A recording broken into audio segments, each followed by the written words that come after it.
I was like, ಓ ಏನಪ್ಪ ತಂಬುಳಿ ಮನೆ ಮನೆಯಲ್ಲಿ ಅಜ್ಜಿನೋ ಇನ್ಯಾರೋ ಮಾಡಿರೋ ತಂಬುಳಿನ ಏನೋ ಒಂದು ತಂಬುಳಿ ಮನೆ ಜನರ ರೆಸ್ಪಾನ್ಸ್. ಬೇಸಿಕಲಿ ನಾವೇನೋ ಮಾಡಿದ್ವಿ ಅನ್ನೋಕ್ಕಿಂತ ಜನ ಇಷ್ಟಪಟ್ಟರು. ಸೊ ಜನ ಅದನ್ನು ಖುಷಿಯಿಂದ ಊಟ ಮಾಡ್ತಾ ಇದ್ದಾರೆ, ಕುಡಿತಾ ಇದ್ದಾರೆ. ಸೊ ಯಾವುದೂ ಈಸಿಯಾಗಿ ಬರೋದಿಲ್ಲ. ಯಾರೊಬ್ರು ಬಿಸ್ನೆಸ್ ಸಕ್ಸಸ್ ಆಗಿ ಕೂತಿದ್ದಾರೆ ಅಂತ ಅಂದ್ಕೊಳ್ಳೆ ಖಂಡಿತ ಸುಲಭ ಅಲ್ಲ. ಅದ್ರ ಹಿಂದೆ ಸರ್ಕಸ್. ನಮ್ಮ ಕಡೆ ಒಂದು ಮಾತಾಡ್ತಾರೆ, ಊಟ ಮಾಡಿದವರು ಅನ್ನ ಆತು ಸುಖಿ ಭವ ಅಂತ ಹೇಳೋಗ್ತಾರೆ. ನಮ್ಮ ದೇಹದ ಎಲ್ಲ ಆರೋಗ್ಯಕ್ಕೂ ತಂಬುಳಿಗಳಲ್ಲಿ ಸೊಲ್ಯೂಷನ್ ಇದೆ.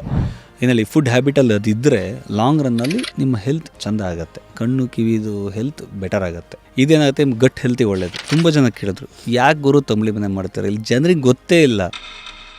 ನಿಮ್ಮ ಮಲೆನಾಡೋರು ಒಂದಿಷ್ಟು ಜನ ಹುಡ್ಕೊಂಡು ಬರ್ಬೋದು, ಬೆಂಗಳೂರಿಗೆ ಹೇಗೆ ಅರ್ಥ ಮಾಡಿಸ್ತೀರಾ? ಒನ್ ಡೇ ಒಂದು ಕಾಲ್ ಬಂತು, ನನಗೆ 1000 ಕಪ್ ತಂಬುಳಿ ಬೇಕು, ನೀವು ಸಪ್ಲೈ ಮಾಡಲೇಬೇಕು. ಎಸ್ಪೆಷಲಿ ಇಂಡಿಯನ್ ಸಿಸ್ಟಮ್ ಆಗಲಿ, ನಮ್ಮ ಕರ್ನಾಟಕದ ಊಟದ ಪದ್ಧತಿ ಆಗಲಿ, ನಾವು ಈ ಬಾಳೆಲ್ಲಿ ಬಡಿಸ್ತಾರಲ್ಲ, ಪ್ರತಿಯೊಂದರಲ್ಲೂ ಒಂದು ಸೈಂಟಿಫಿಕ್ ರೀಸನ್ ಇದೆ. ನಾನು ಬಾಸು ವೈಟ್ ಕಾಲರ್ ಅಂತಂದ್ರಲ್ಲ, ಆಗೋಲ್ಲ. ನೀವು ಕ್ಲೀನ್ ಮಾಡೋಕ್ಕೂ ರೆಡಿ ಇರಬೇಕು, ಹೆಚ್ಚೋಕ್ಕೂ ರೆಡಿ ಇರಬೇಕು, ಒಗ್ಗರಣೆ ಹಾಕೋಕ್ಕೂ ರೆಡಿ ಇರಬೇಕು. ನೀವು ಸ್ಟ್ರಗಲ್ ಇಲ್ಲದೆ, ಚಾಲೆಂಜ್ ಇಲ್ಲದೆ ಗ್ರೋತ್ ಇಲ್ಲ. ನಮ್ಮಲ್ಲಿ ಪಾಮ್ ಆಯಿಲ್ ರಿಫೈಂಡ್ ಆಯಿಲ್ ಜಾಗ ಇಲ್ಲ, ವೈಟ್ ಸಾಲ್ಟ್ ಜಾಗ ಇಲ್ಲ, colour soda tasting powder anyway ಇಲ್ಲ, ಹಸಿಮೆಣಸು ಇಲ್ಲ. ಇಷ್ಟು ಒಳ್ಳೆ ಇಂಗ್ರೀಡಿಯೆಂಟ್ಸ್ ಹಾಕಿ ಮಾಡಿದಾಗ ಫುಡ್ ಚೆನ್ನಾಗಿರಲೇಬೇಕಲ್ಲ. ನಮ್ಮ ಫುಡ್ ಫುಲ್ ಕಲರ್ಫುಲ್ ಫ್ಯಾನ್ಸಿ ಅಲ್ಲ ಗುರು, ಮನೆ ಊಟ ಥರ ಕೊಡ್ತೀವಿ.